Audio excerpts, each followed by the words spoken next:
بسم اللہ الرحمن الرحیم۔ السلام علیکم ورحمۃ اللہ وبرکاتہ۔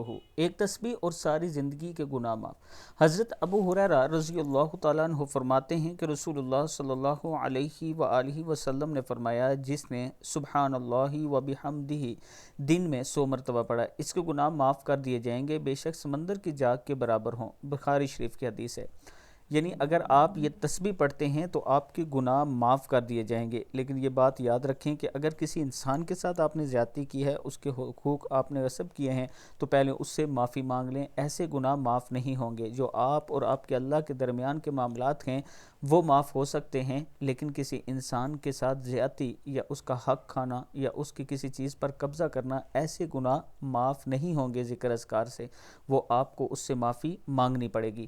اللہ تعالی ہم سب کو صبح و شام اپنی تسبیح کرنے کی توفیق عطا فرمائے۔ ویڈیو کو آپ دوستوں نے آگے ضرور شیئر کرنا ہے، اور اگر کسی دوست نے ابھی تک ہمارے چینل کو سبسکرائب نہیں کیا تو ضرور کر لے۔